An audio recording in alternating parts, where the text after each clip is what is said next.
Welcome back to Empower the Audience. I'm Corey, and I'm here with Marshall and Vince. Yo. Hey, what's up? And we're here to talk about Stoof. I've been talking about the Star Wars watch through I've been doing through everything that video-wise with the Clone Wars and everything. Marshall is a bigger consumer of this stuff than I am. I just finished the whole series of Clone Wars. He mainlines things. We'll talk about Dresden Files at a later date. That would take up a whole podcast. Yeah, it would. So he's really good at doing that kind of stuff. Taking over podcasts?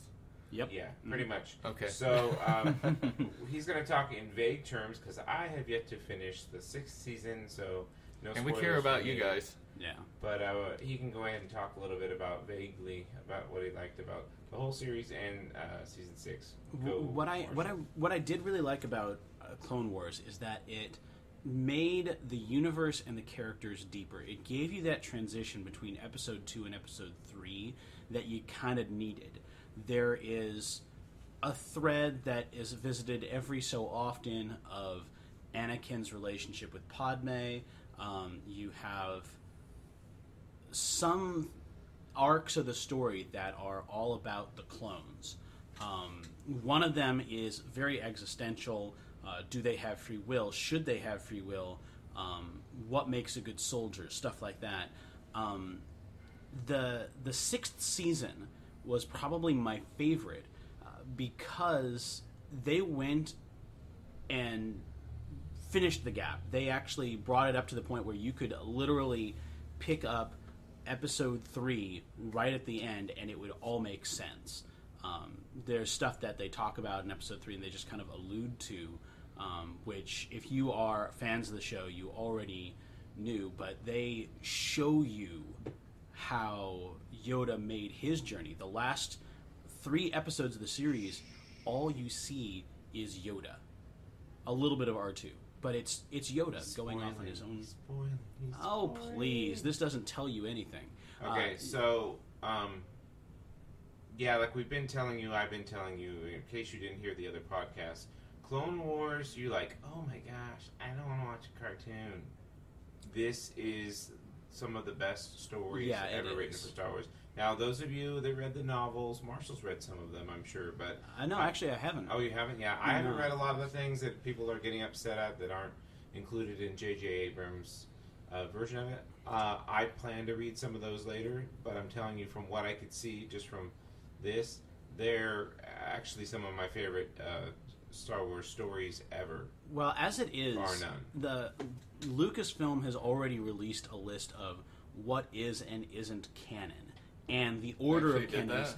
Oh yeah, an order of canonicity, and that was before Clone Wars and before J.J. Abrams. Yeah, but now they've been taken off.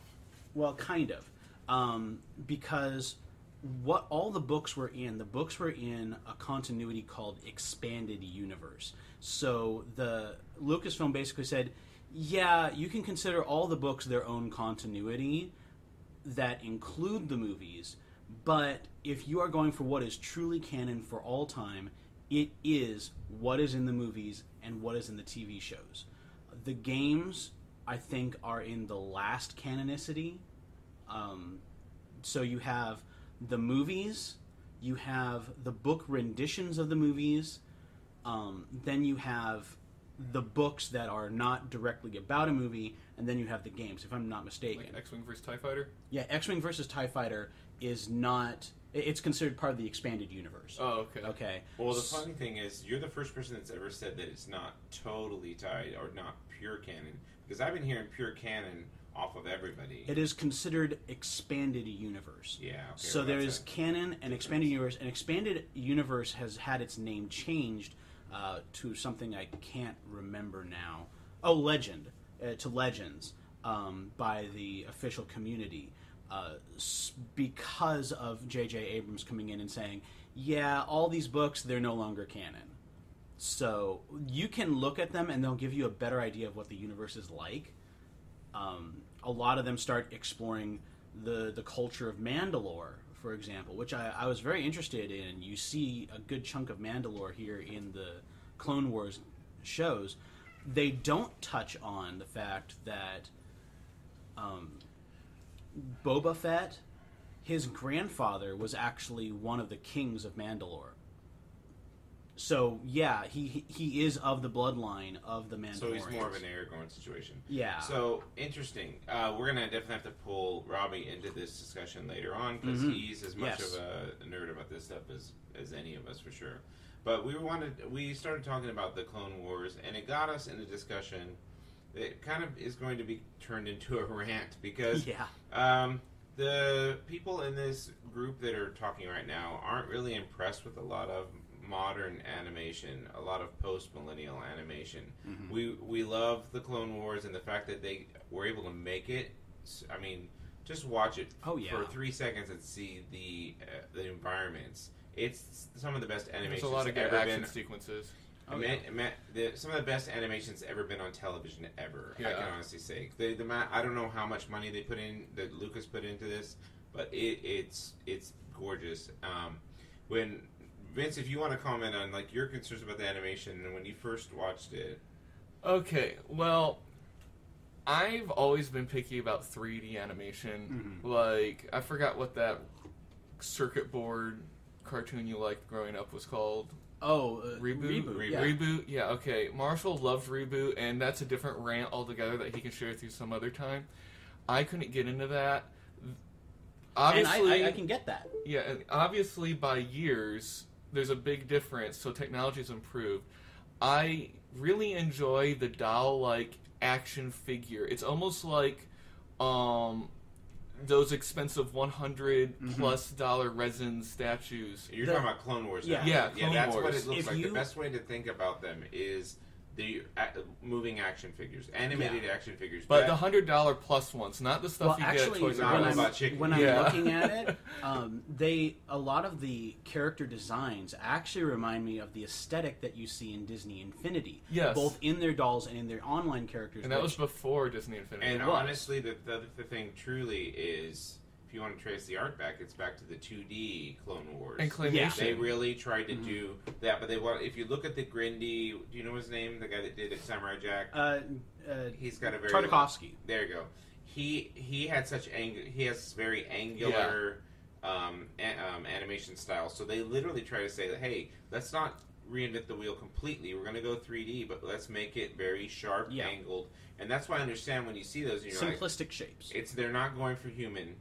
Like they're very artistic, which is amazing. Yeah, it's not natural, but it's like he was saying, cool. Like beyond the art style, the animation of the characters is actually very good. There are 2 points in the series, and again, this doesn't ruin anything. You do see Darth Sidious in fights, and he is just as impressive as when you saw Yoda in Episode 2. You're like, wow, this guy can move. So basically, one of the things we were talking about and how it became a rant is Clone Wars, the almighty Star Wars Clone Wars, was canceled by who? Cartoon Network. How does that happen? Because we've kind of we're talking about it, and I don't know, this isn't a researched argument. I could look, but I've heard enough complaints that it seems to me that Cartoon Network has basically abandoned its audience in a lot of ways. How do you cancel Young Justice when everybody raves about it? All the fans rave about it. The critics rave about it. Well, how do you cancel stuff like that? How does this happen? I understand it's one of those really interesting things. Like there's been a few other series. For those of you that remember Big O, it was an anime. It was an anime. The first season of the anime was entirely in Japan, and it was a really amazing anime. And they brought it over to America, and people loved it on the Adult Swim. But all there was in Japan was the first season.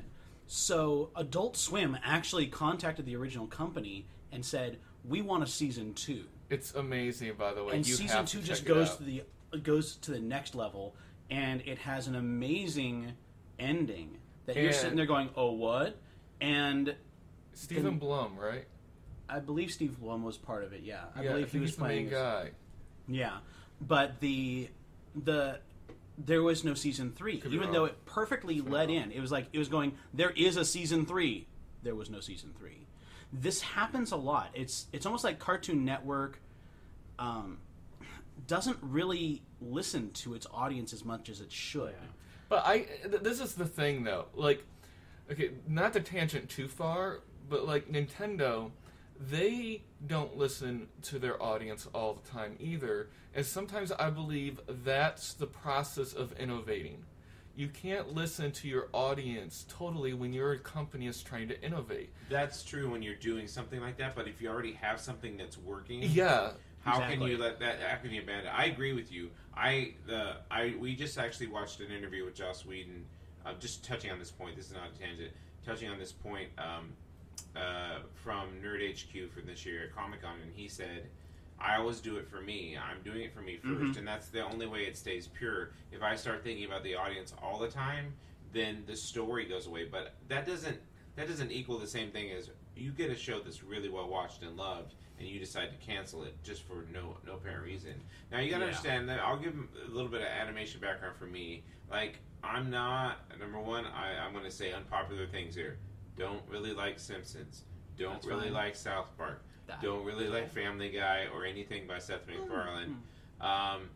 Just not a fan of this, and it's more because they're humor shows, and I have a very particular sense of humor. I'm kind of a snob, so I don't appreciate those shows. So I think a lot of people are fine with that, but for me, I have a little bit different standards. I don't want to say higher because I don't want to act like I'm almighty, but I just have a little bit different take on that kind of stuff. Well, I think you're wanting more original, not... Like, those shows cannot exist. I'm not going to fault them for their humor. I don't like their type of humor because sometimes I feel guilty laughing.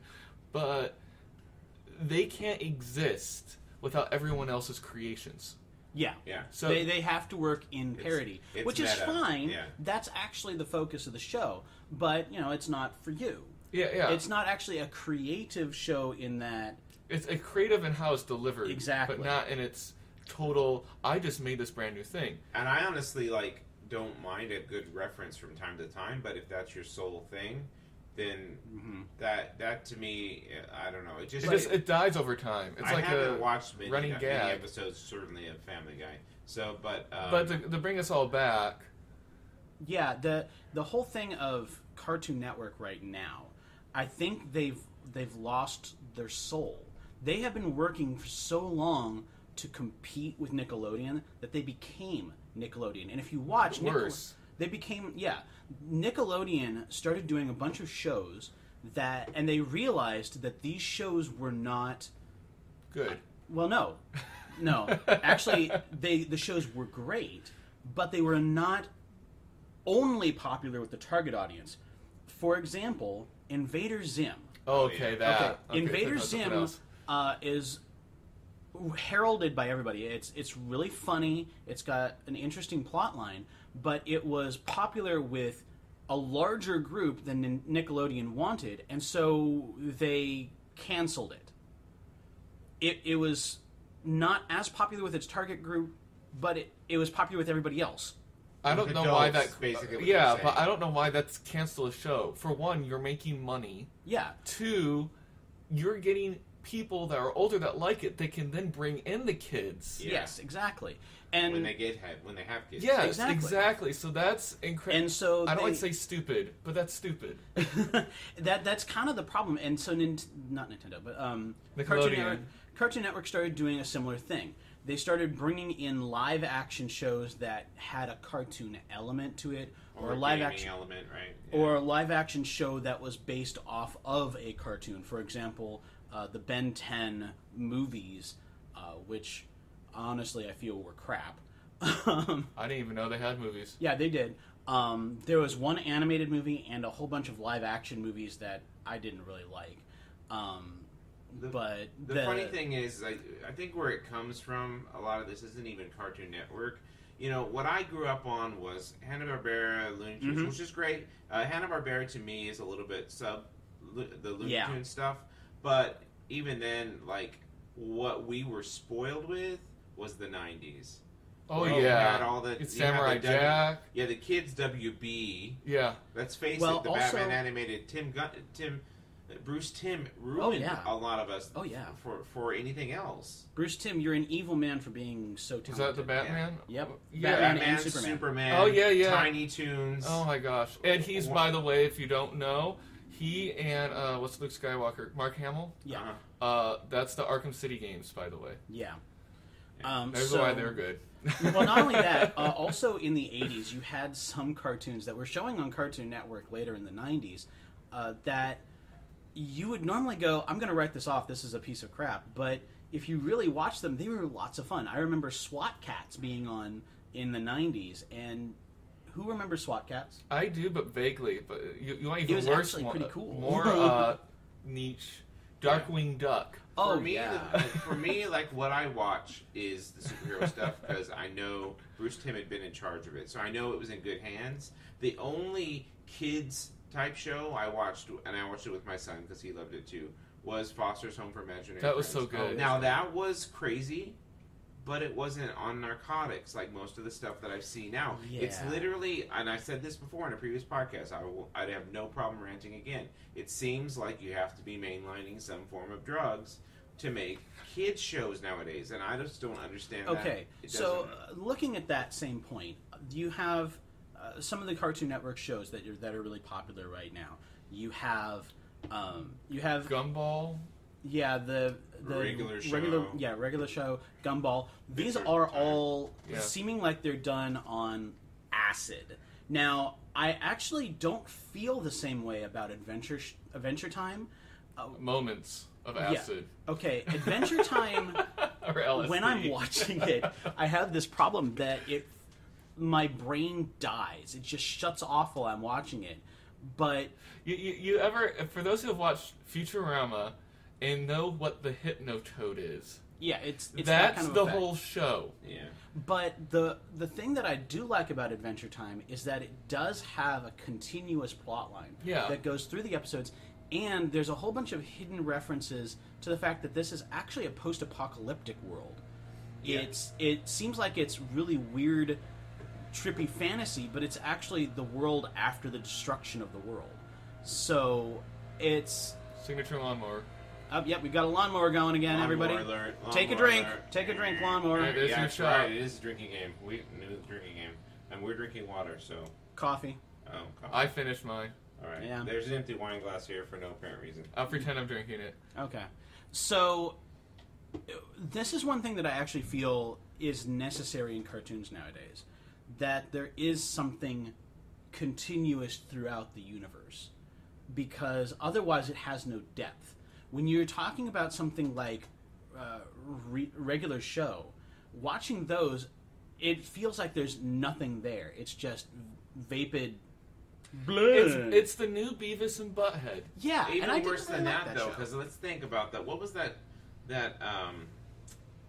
show where there was one character was a soda drink and one character was a, you know what I'm talking about? Yes, Aqua Teen Teen Hunger Hunger Force. Force. Yeah, there you go. Wow, Jinx. unite. That's here. They're here. I brought them back together, folks, just for you. Okay. They Yeah, I actually didn't tapped like the that rings. show at all. And the funny thing is, is, okay, that brings us back to it can't exist with all the parody references, okay? There were some funny skits, like in Adventure Time. There are skits. There's a D&D skit. Okay, there are hilarious gems inside all these shows, but they get through the turd of the rest of the show, and, you know, forgive me if you love the show, that's your choice, and I don't hate you, I hate the show. So...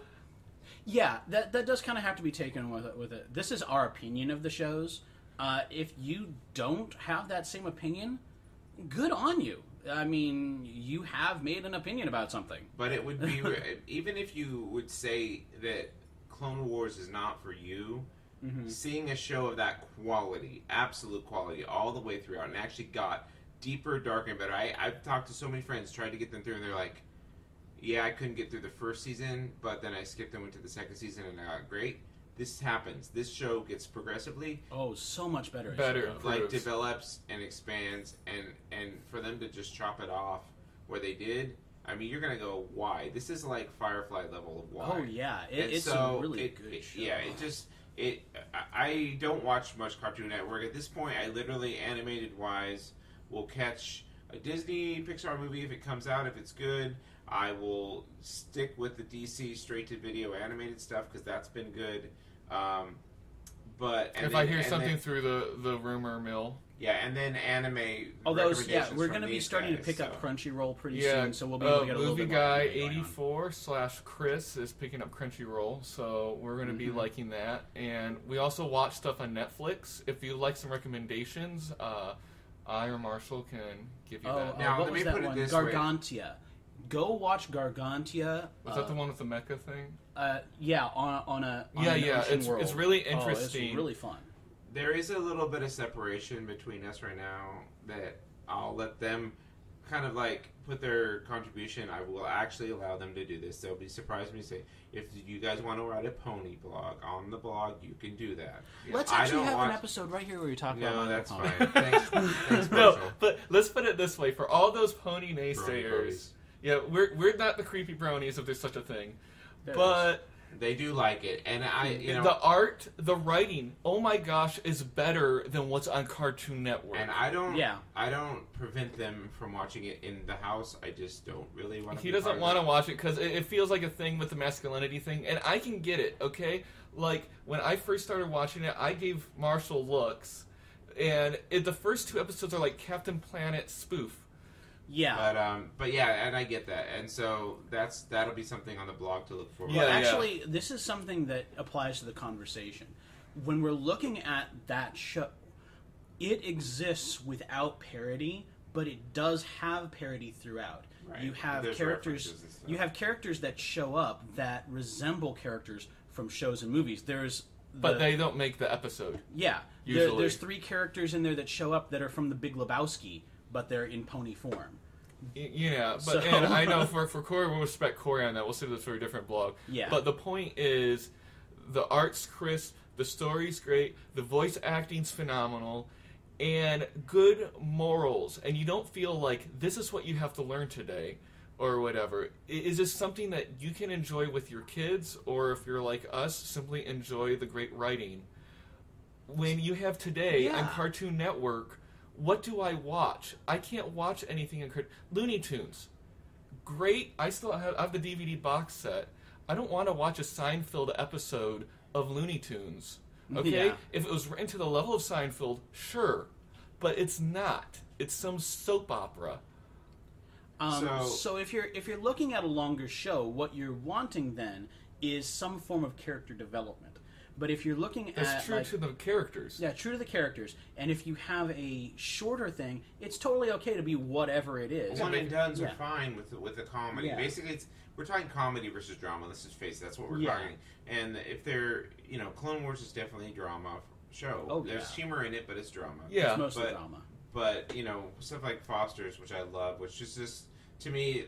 It's a love letter to animators just to give them literally no boundaries. That was like comedy with a hint, a dash of drama, okay? Versus the regular show where I'm like, I don't even see the humor in a lot of the comedy. But kids are laughing, so I'm going to respect the kids. But well, I wonder if it's that awkward laugh like everyone else is laughing, so I have to laugh, and that's how it's constantly perpetuated itself. As comment being below. Shows. We want to understand why you guys like those kind of shows, check and out will what we've us. said about our references and see, because honestly, I understand if you've never had anybody introduce you to something, and then you finally see it, and like I said, Tim spoiled us.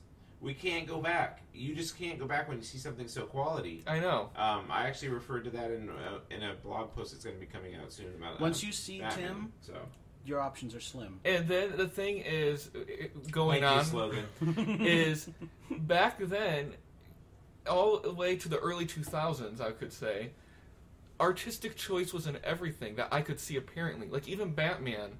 Mm-hmm. They drew it on black cells. That's why it was so dark. They made that choice. I was like, okay, who does that? Yeah, that took extra work, more ink. Yeah. It costs more to do that. But I don't see that happening today. But they understood that all art does require a form of depth in the color and some sacrifice. And having that underneath layer of black gives you a different feel. It's something that's lost on a lot of nowadays because everybody is doing things from a digital perspective where it's just a you just change the opacities and stuff. Now, call me a cynic or what have you if you have a better word for it, but The good thing to me about today's generation with how they make shows is if you are in indie, if you are in college, if you are trying to get a job, you don't have to be good. And there's no excuse. There's no excuse for you not to do. If you've always wanted to do a dream project, figure it out online. That's another thing Joss Whedon said on the thing. Just do it. Just do it. You have no excuse to not. You can buy a cheap. You can set up your phone and just do a character upload it to YouTube. It doesn't have to be perfect. If you yourself are looking to do a cartoon, you really don't need a huge amount more than Flash, Illustrator, and a brain. You don't even need that. Use your phone and a flip book for crying out loud. You could. They have Flip Note 3D on 3DS. No, anyways, I don't even know if that does animation. I think it does. So, yeah, if you want some ideas or good places to get tutorials, you can comment below and we can help you find those. We have a plethora. Keep an eye, because you guys should definitely, every once in a while, suggest an anime, write a little blurb. Because they're really deep into anime. We're really deep. They're bringing me into it. Bebop is the one I'm in the middle of right now. There's masterpieces. Another masterpiece is Full Metal Alchemist Brotherhood. Pretend the old one doesn't exist. And we can comment later on that as to why. For the Bruce Timm stuff, check on Netflix for anything DC animated. Just go to, you have to go to the kids section. You're not going to be disappointed. There's actually a lot of... well, actually, if you do a search on the main section, you will find Young Justice as well. Yeah. But I think you Batman can still Superman's find not really on Netflix. They constantly rotate it. They constantly rotate stuff in. So just look for the DC animated stuff. I can tell you right now, there is some good Marvel stuff, but it's only a handful. There's years. We're talking 1995-ish? Or maybe around there for Batman, all the way up till now. That's how many years that one person has been in charge, curating, making quality entertainment. Yeah. Like it's just so good. Yeah, really, DC is kind of killing it with their animations. I feel like Marvel has been doing better with their MCU than they do with their animation stuff. MCU is Metropolitan Cop Unit, I believe. I think that's what they call it. Is that what it is? I have no idea. I don't know. I didn't either. He likes to use acronyms. Metric, nobody does. Circular units. Yes. Are you guys trolling me right now? No. Oh no. Marvel Cinematic Universe. Thank you. Okay, so the Marvel Cinematic Universe is better than a lot of their animated stuff. Vince and I watched some of their Avengers cartoons. I remember the old Iron Man cartoon. None of them really seemed all that good. I like the Justice League stuff, which is DC. Yeah, DC. I get them mixed up. The only good Marvel stuff, really, in my opinion, from the past, if you really want to go corn cheese ball, to go to the show that gave you Spider-Man. Yeah. That's definitely corny. It might be too corny for this generation. That's the Spider-Man and Friends. But no, not the one I'm talking about. No. The actual where they sing that song. That is Spider-Man and Friends. No, they might have done both. Spider-Man and his Super Friends. No. There's actually further back. I'm talking about 1960s. Yeah, that's the one I'm talking about. Okay, that's the name of the show. We'll get to that comment later on, and we'll duke it out in blog form. But I'm talking the 90s one on Fox. The Fox Kids 90s. That was really good. That was really good. The Spider-Man and the Fox Kids X-Men was excellent. You're going to be, you probably heard, if you're into this kind of stuff, the apocalypse, the notion of there being an apocalypse movie. That whole storyline took a year in the X-Men comics. It actually, they incorporated that into the series. It was epic. So. Oh, it's 81 later. Spider-Man and Amazing Friends was September 12th, 1981 to September 10th, 1983. Okay, so what was the number? What was the one in the 1960s? Yeah, it's just called Spider-Man. Yeah, I think a lot of the memes that we see. Oh, you're not going to find it that way. Yeah, Spider-Man series. He's Wikipediaing it right now. Yeah, as we speak. A lot of the the Spoderman memes come out of Spider-Man and his Amazing Friends. Oh yeah, well they used to do when they did the. Their 1967 animated series, Spider-Man. The first animated series was simply titled Spider-Man. That was literally a group of people going, Spider-Man, Spider-Man. Yeah. By ABC. Yeah. Or on ABC. So, yeah. I remember when Marvel had their shows on, when they did Justice League, Earth's Mightiest Heroes, and they had the clips of Spider-Man and Amazing Friends. Oh, no, that was the... No, they showed little shorts. Remember, like, they did, like, the DC shorts? Yeah. One guy couldn't catch, or Spider-Man couldn't catch up with everybody Yeah. because he had to get dressed or whatever. Mm-hmm. So that was funny stuff. So anyways, there is good stuff out there. It's harder to find than it has been in the past. And if you find something that you think is epic, even if it's web stuff, let us know. We'll give it a shot. And but definitely take our recommendations. We're definitely nerds for this stuff, but we consider this stuff some of the best stuff ever. We're ever animation connoisseurs. Yes. So yeah. let's end nowadays. on a recommendation note. If these kids are brand new to the animation scene, which shows that are older should they pick up? I would say with the Bruce Timm universe, just pick your hero. If you like Batman, take the Batman one. If you're a big Superman fan, there's a whole Superman thing, and then there's a whole Justice League thing. If you prefer the team form, and Justice League has two parts to it: Justice League and Justice League Unlimited, which even got better. The part series. Yes, yes. The part series is the first one. Oh, okay. And then the Unlimited. But anyways, it's he's talking about there's 2-part arcs all over. Not everything. But the Justice League Unlimited even got better. So those would be for those DC ones. I think we already said the Marvel things. Yeah. So what you'd want to look for is the Amazing Spider-Man was the one in the '90s one. Yeah. And then later on, they had a Justice League. Not Justice League. They had Avengers, Earth's Mightiest Heroes. That's still to me better than Avengers Assembles. It's on yeah, now. it is. It's they a lot tried better. to tie Avengers Assemble and they changed it because of the movies. They wanted to tie it into the movies a little bit more. But I haven't honestly can say I haven't watched it, and I heard it's gotten better. I honestly what turned me off was the animation style, so I'll try to give it a shot. But yeah, so that's for that. Definitely check out Earth's Mightiest Heroes because it was really epic. And from what I'm not a Marvel person, so I didn't know, but I heard there's so much. Oh yeah. It's very just deep. Marvel inside Easter egg stuff that they couldn't believe that they did, and they really treated it like a show like Lost, where they did slow introduction of characters and made them pay off later, and Yeah. so definitely that's a different good one. And then obviously, since we started off with this, Clone Wars. No doubt. And if you would like to continue into the Star Wars universe, you have Rebels, which we watched the first season of, and I was very impressed with it. It has a much smaller budget, but they basically made up for it by using the same environments a lot, and a lot of the same resources. Yeah, over it and just over. the animation is a lot. I would say a couple clicks down from what the Clone Wars was, but it's still good stories. Oh, yeah, it's They're good still telling storytelling. good Star Wars stories. And if you've seen the trailer for the next season, they actually link the two shows, Clone Wars and this. Yeah, This is and all- I'm really excited for that. This is actually the same guy that's been doing Clone Wars is doing Rebels, so at least there's some seamless stuff in the creation. I might actually wait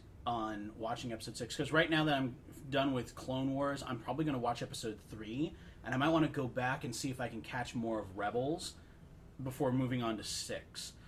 If you've watched listened to our previous episodes, we did talk about the machete method when you're talking about Star Wars. It goes episodes 4, 5, 2, 3, 6.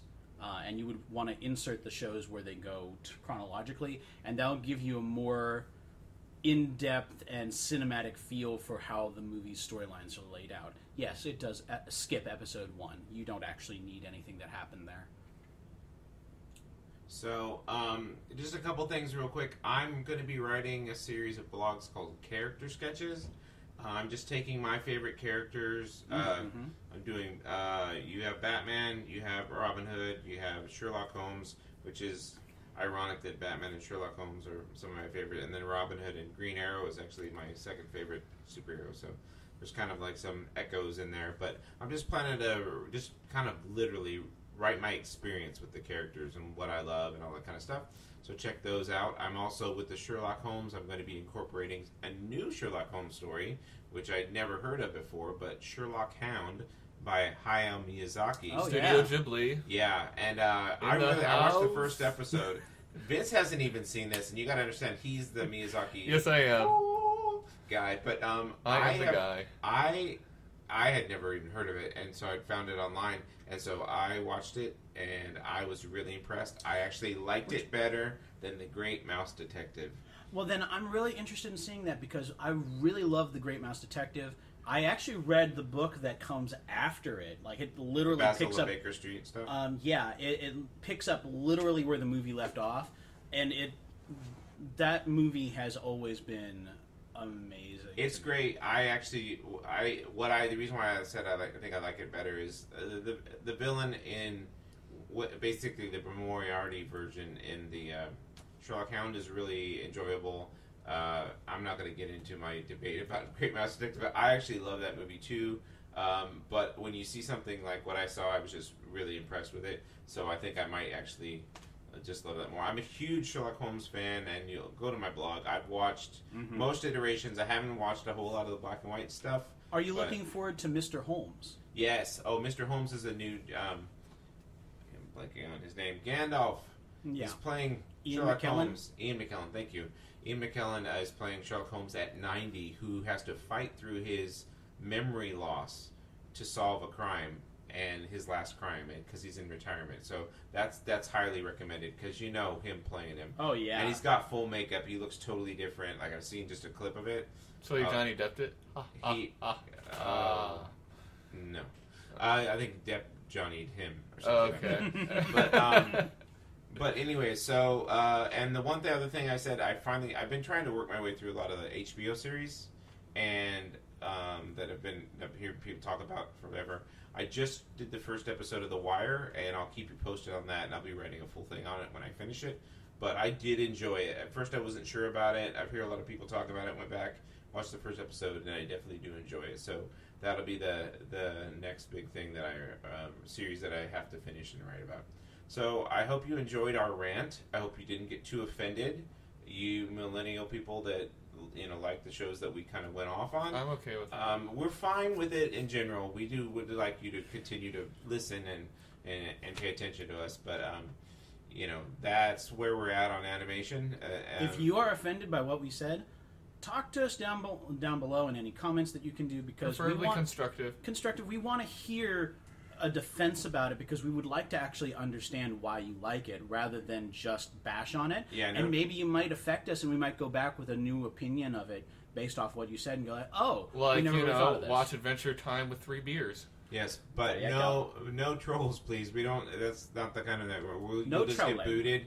You'll not succeed in what you want to do. I think that's it. I think that's it. All right, I'm signing out. All right, that's Vince signing out. I'm actually signing, but you can't tell right now. Yeah, ASL doesn't exactly work very well when you're on an audio format. In the future, we will have microphones that pick this up. Oh, yes. I think that's called a camera. Oh. Yeah. Cool. Well, thanks for listening to us. This has been Empower the Audience with Marshall, Vince, and Corey. Have a great week, and empower yourselves to pay attention to awesome stuff. Jawohl. Bye.